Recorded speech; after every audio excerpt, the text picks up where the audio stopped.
President Donald Trump surprised countries around the world last week by announcing he would double tariffs on metal imports to 50%. We still continue to believe that it would be a mistake for the American government to proceed with imposing tariffs. It would be a mistake. The Prime Minister's message today was bolster and protect. Bolster the steel industry by growing the domestic market and protect by reducing the amount of foreign steel allowed into Canada. Detroit didn't see it coming. 1 week factories were running. The next, the steel was gone and chaos hit the Motor City like a freight train. Why did Canada, America's closest ally, cut off nearly all metal exports overnight? Was this a trade war or something deeper? In early July 2025, shipments of Canadian steel to the U.S. dropped by nearly 100%, not delayed, not slowed, nearly eliminated. Customs data revealed what industry insiders feared: exports have all but stopped. And it wasn't just numbers on a spreadsheet, it was empty rail cars, silent loading docks, and Detroit's automakers scrambling to find replacement supply at triple the cost. Meanwhile, just 250 miles away in Hamilton, Ontario, steel mills roared at full capacity. Night shifts returned. Overtime resumed. Parking lots were full again. Across the border, however, Detroit's supply chains buckled. Input prices skyrocketed. Construction projects stalled. And America's most iconic manufacturing hub fell into a silent panic. So what happened? Why would Canada trigger this overnight freeze, and how did Trump's tariff gamble backfire this fast? Before we dive in, tap that like button. It tells YouTube this content matters. While Detroit's factories dimmed their lights, Ontario lit theirs up. In the wake of Canada's silent steel shutdown, something unexpected happened. Canadian steel towns came back to life. Workers in Hamilton, Sault Ste. Marie, and Windsor were called back almost overnight.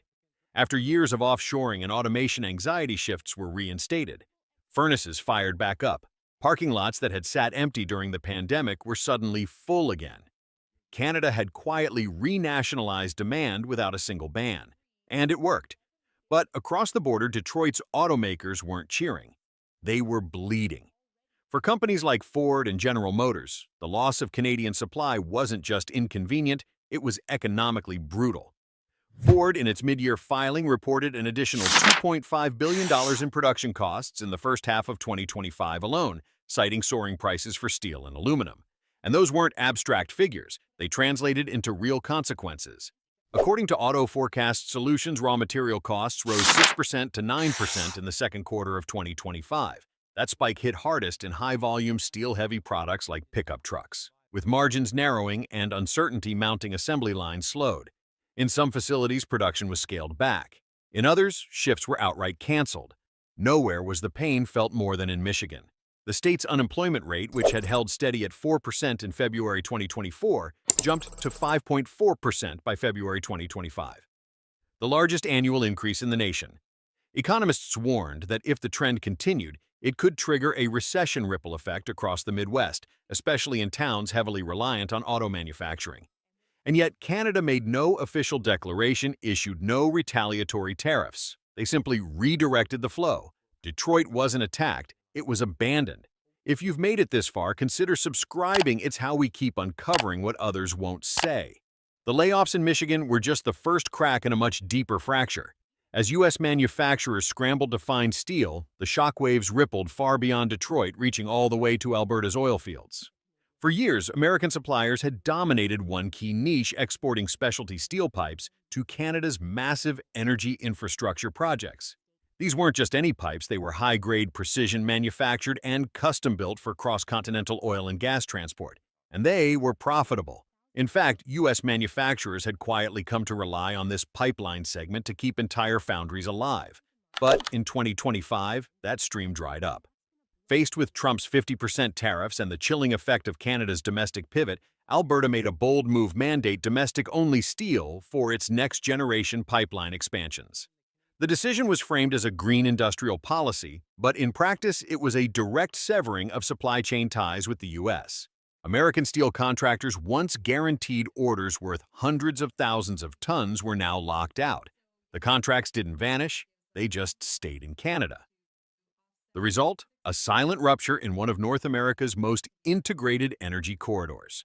With steel no longer flowing south and pipeline materials no longer flowing north, The U.S. lost not only a customer but also a strategic foothold in the very infrastructure that fuels much of its energy cooperation with Canada. And just like that, what began as a tariff war over cars and aluminum evolved into a deeper decoupling, one pipe at a time. As factories stalled and supply chains frayed, Washington erupted. Lawmakers from the Great Lakes region, home to the heart of U.S. manufacturing, were quick to aim their fury northward. In a rare bipartisan display, both senators and representatives accused Canada of erecting what they called a disguised trade barrier. But here's the catch: Ottawa had done nothing illegal. There were no tariffs, no subsidies, no outright bans. Just a silent shift in supply, Canada directing its steel toward domestic projects using environmental and security standards as justification. And under international trade law, especially at the WTO, that made the U.S. case nearly impossible to argue. That didn't stop the outrage. Congressional hearings turned into political theater. Great Lakes delegates warned that rising steel and aluminum costs would push U.S. construction budgets over the edge. Auto industry executives submitted testimony predicting reduced production, shrinking profit margins, and mass layoffs across parts suppliers. And behind closed doors, lobbyists pressed lawmakers to do something even if no one could agree on what that something should be. What began as Trump's tariff policy had now cornered Congress into a geopolitical standoff with no clear villain and no legal recourse. And for every day of inaction, the pressure kept rising not just on Detroit, but on Capitol Hill itself. At the center of the chaos was a single decision signed quietly but felt violently across North America. In June 2025, former President Donald Trump reactivated Section 232 of the Trade Expansion Act, a rarely used legal provision originally designed to protect national security. This time it wasn't used against strategic rivals, it was used against Canada, America's largest supplier of steel and aluminum and its closest historical ally. The decision came with a jarring figure: a 50% tariff on all steel and aluminum imports into the U.S. For Canadian industry leaders, it was less of a shock and more of a betrayal. For global markets, it was a hand grenade. Even within Trump's inner circle, the move caused confusion. Economic advisors who had lobbied for exemptions citing the integrated nature of U.S.-Canada manufacturing were sidelined. Governors from auto-heavy states like Michigan and Ohio were given no warning. Wall Street reacted immediately. Supply chain stocks plummeted, and forward contracts on steel delivery went haywire. But north of the border, Ottawa didn't flinch. There were no threats, no press conferences, no retaliatory tariff announcements. Instead, Canada pulled a quieter, far more calculated lever. Rather than wage a public trade war, Canada simply redirected its steel inward. There was no embargo, no formal export ban. The federal government simply rewrote procurement guidelines, tightened national security protocols for energy infrastructure, and enforced stricter environmental sourcing rules. These rules didn't technically stop exports to the U.S., but they restructured the entire incentive system, making it functionally impossible for most steel to cross the border. It was legal, it was quiet, and it was devastatingly effective. Almost overnight, U.S. companies that had relied on Canadian steel found themselves scrambling. Shipments dried up. Long-term contracts were quietly canceled. Industry analysts called it a diplomatic freeze, but to those on the ground, it was an economic chokehold. And in Washington, the backlash was loud but hollow. Lawmakers accused Canada of erecting a shadow trade wall, hiding behind climate rules and green procurement standards to block trade. But without any explicit subsidies, export bans, or discriminatory tariffs, there was no legal pathway to challenge Canada at the World Trade Organization. The U.S. had set the fire, and Canada had walked out of the building. Trump had expected a counterpunch. What he got was worse: a slow suffocation engineered with surgical precision. The 50% tariff intended as a show of strength had now become a self-made trap, one that isolated American manufacturers, outraged local governments, and left Congress cornered. They had no diplomatic victory to tout, no economic gains to point to, just mounting losses and an eroding relationship with the very partner that once kept American industry afloat. And all of it, every factory slowdown, every job loss, every canceled pipeline order could be traced back to one miscalculation: Trump built a wall and forgot that Canada had already built the exit. What looked like retaliation was actually preparation. When Trump shocked global markets with his 50% steel and aluminum tariff in June 2025, most expected Canada to fire back with anger and counter tariffs. But that wasn't what Ottawa had in mind. Because in truth, they didn't need to retaliate. They had already been preparing for this moment. Long before the tariff headlines, Canadian policymakers had begun quietly crafting something more enduring. A new industrial doctrine, one rooted not in confrontation but in self-sufficiency, clean energy, and national resilience. The U.S. saw an act of defiance, but it was actually a declaration of independence. And here's the question that no one in Washington stopped to ask: was Canada really fighting back, or simply moving forward without the U.S.? In early 2025, well before the tariff war escalated, Ottawa launched the $1 billion CAD Steel Modernization Fund, a sweeping effort to revive and reorient the country's steel industry. But this wasn't a bailout. It was a blueprint. The fund prioritized low-emission production methods, steel capacity for national defense, and supply chain security for the energy transition. It wasn't just about keeping furnaces running, it was about ensuring that Canada would never again depend on foreign markets to power its critical industries. And the strategy went deeper.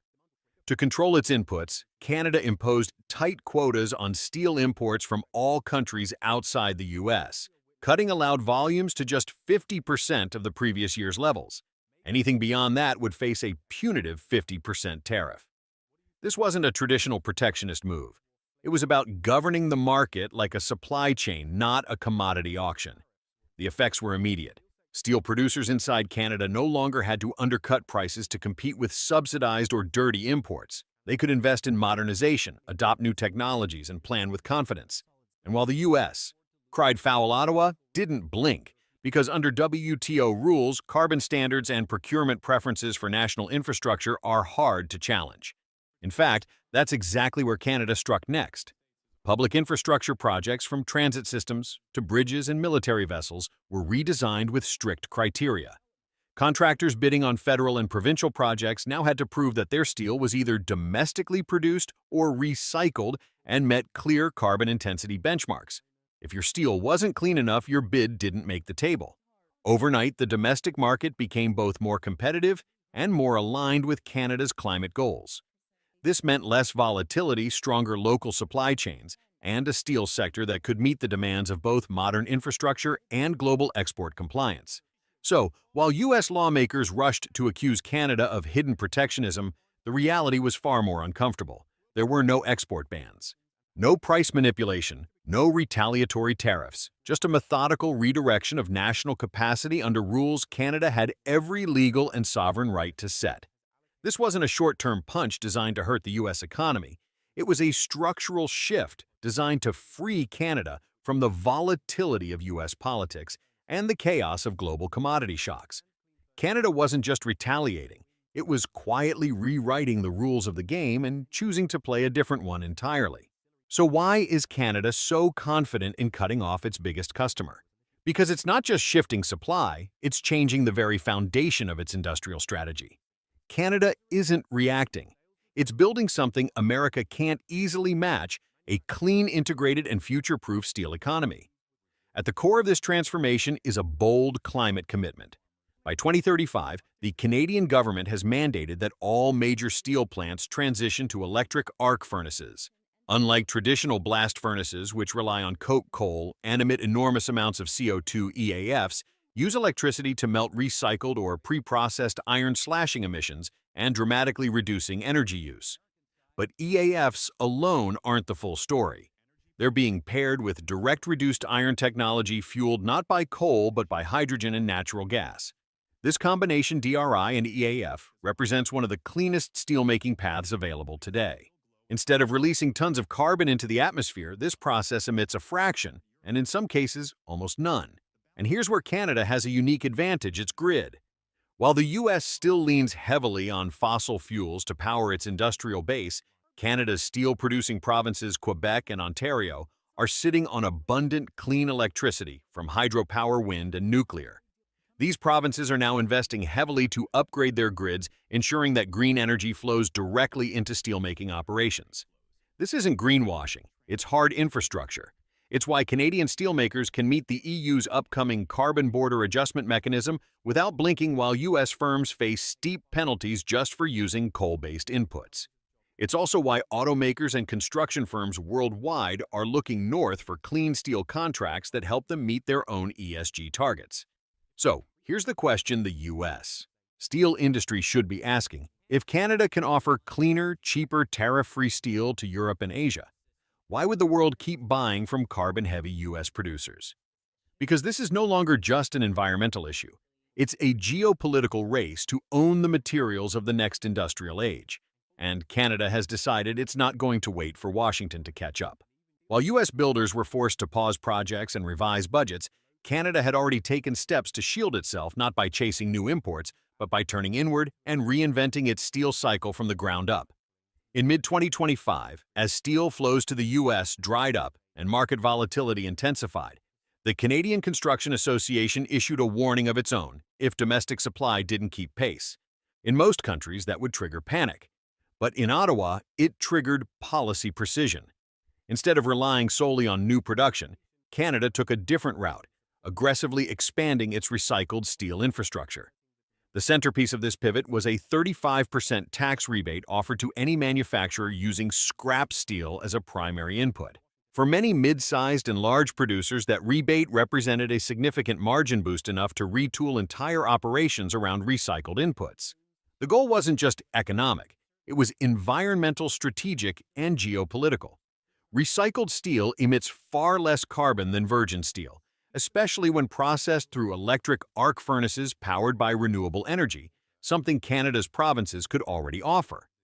And as international buyers from European EV makers to Asian infrastructure funds began demanding low-carbon materials, Canadian firms realized they had something the U.S. couldn't easily replicate: clean steel with a closed-loop supply chain. To make that possible, Ottawa didn't act alone. Provincial governments were brought into the fold with dedicated financial support to develop regional recycling ecosystems. Scrap collection programs were expanded. Processing hubs were modernized.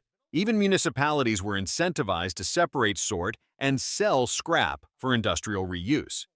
In Quebec and Ontario, these systems were directly linked to steelmakers already moving toward net-zero operations. The result was a rare trifecta: price stability, emissions reduction, and supply chain independence. Meanwhile, in the U.S., policymakers were still stuck in hearings pointing fingers at Canada for rising input costs. Construction firms in states like Illinois, Pennsylvania, and Michigan reported budget overruns, bid cancellations, and delays across bridge repairs, highway expansions, and affordable housing projects. But the structural solution, circular supply anchored in clean recycling, wasn't even on the table. And here's the bigger question Americans need to ask. If Canada can stabilize prices, cut emissions, and ensure supply all by transforming its waste, what's stopping the U.S. from doing the same? Because in today's economy, resilience isn't built with more imports. It's built with smarter systems, and Canada just proved it. While the U.S. scrambled to salvage trade ties and contain domestic backlash, Canada moved with quiet precision, redefining not just who it sells to, but why. Gone are the days when steel exports were measured purely by tonnage. Canada's new model doesn't aim to be everywhere. It aims to be essential to the industries of the future. At the heart of this strategy is a landmark agreement with the European Union, the Carbon Passport. Unlike a simple label, this certification verifies that steel was produced under strict low-carbon conditions. In return, it earns the right to cross EU borders without facing punitive carbon tariffs under Brussels' new climate regime. It's a ticket into the world's most demanding markets, and Canada holds it. But here's where the shift becomes geopolitical. Ottawa has made it clear that steel is no longer just a product. It's a climate-aligned tool of diplomacy. Exports are now selectively funneled to industries that match Canada's long-term environmental priorities: electric vehicle manufacturing, nuclear energy infrastructure, and clean public transit systems. If a buyer can't demonstrate real decarbonization targets, they drop to the bottom of the queue. In some cases, they're left off entirely. Inside Canada, this policy has begun to reshape the behavior of domestic producers. Companies that meet the federal net zero challenge aren't just praised, they're given greater access to export markets and supported in expanding clean production capacity. Innovation isn't suggested, it's rewarded with opportunity. This is no longer a steel strategy, it's a climate strategy woven into trade policy and national branding. And it raises an uncomfortable question for the U.S. If Canada is exporting low-carbon credibility along with its steel, what exactly is America exporting now? Ottawa built a ladder. Trump built a wall. And in that choice, the balance of North American trade tilted perhaps permanently. What began as a tariff dispute has now triggered a deeper unraveling, the quiet dismantling of long-held economic interdependence between the U.S. and Canada. Washington sought leverage through force. Ottawa chose leverage through design. While the U.S. doubled down on outdated energy and fossil-fired production, Canada leaned into hydro-powered steel, climate-aligned trade deals and supply chain autonomy. When Europe raised its carbon wall, Canada was already at the gate, passport in hand, offering clean steel stamped by hydropower from Quebec and Ontario. And here's the part that should alarm Washington most: Canada no longer needs to leave the U.S. market to exit it. It simply needs to open a bridge to Brussels, and a silent strategic decoupling will have already begun. No threats, no noise, just gravity doing its work. So the question now is simple. What if this wasn't a trade war at all, but a realignment, not of policies but of priorities, of who gets to shape the industries of tomorrow and who's left defending the past? Thanks for watching, and if this resonated with you, don't forget to like and subscribe. Every click fuels the truth.